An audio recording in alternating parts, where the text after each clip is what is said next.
So, Ed, I wanted to speak about autonomous racing. There was a bit of a viral article or a series of articles over here that happened recently when there was a race in Abu Dhabi and everybody was saying how much of a disaster this event was, and AI-controlled cars have so much further to go. But I don't think you've got that opinion, interestingly. Well, you're probably right that AI-controlled cars do have a long way to go. But yes, I think that the event that A2RL put on at the Yas Marina circuit in Abu Dhabi was, in many ways, for autonomy, actually a great success. And I primarily say that because there's been many attempts in the past to do autonomous racing. The first being, of course, the infamous DARPA Grand Challenge, which was almost 15 years ago. And they were actually SUVs. The reason they had autonomous SUVs is there's so much equipment that was needed back then to do autonomy that only an SUV could hold it all. Of course, now that's all fitting into the cockpit of a Formula car. But at that time, they were challenged to drive 150 miles through the desert, and they barely were able to go like 7 miles. But then after that came Robo Race. Not much success. In fact, that's actually died. But they were able at Goodwood to actually climb the hill there autonomously. So they were able to accomplish that. And then I think the first real organized autonomous race was the Indy Autonomous Challenge. I was fortunate enough to attend their first race at the Indianapolis Motor Speedway on an oval.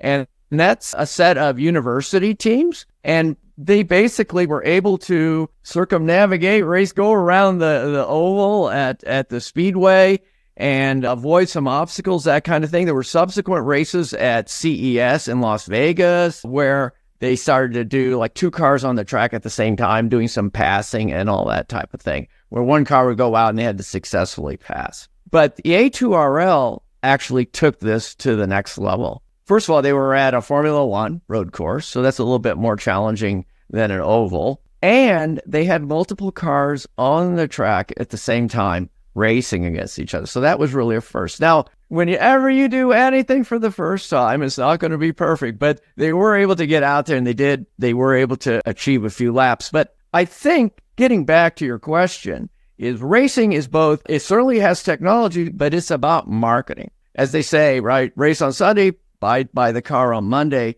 And the A2RL event, unlike all the autonomous racing events prior to that, had the feel, to some extent, of a Formula One event. There was a fan area where, there was rock bands and dancers. They had other types of competitions. There was a hospitality.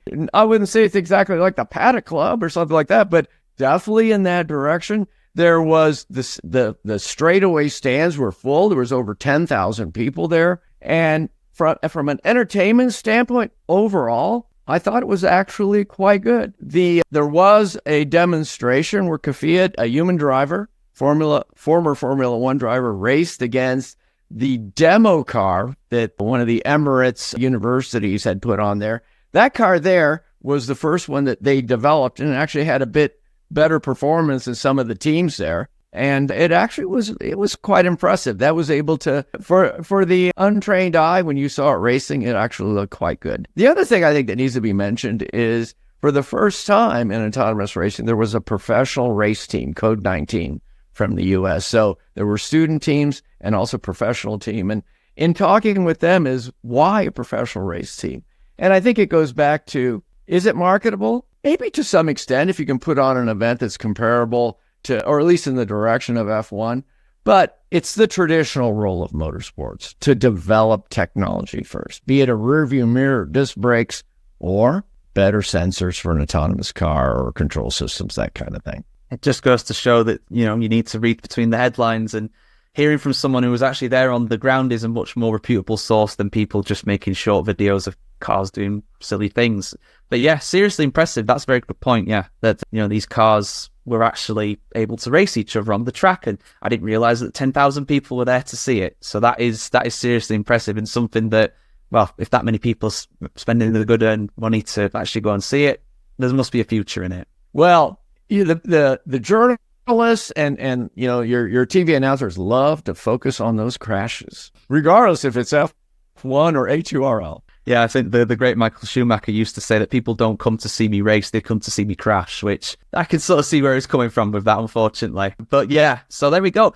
Guys, the AI race in Yas Marina was actually a success, as it turns out. Are you surprised by that? Let us know in the comments below. And also let us know what you want me and Ed to talk about next. Ed's a former VP of Siemens Motorsports Division, so he's got a lot of experience and knowledge to tap into. And yeah, subscribe to the video and audio channels if you want to see much more content just like this.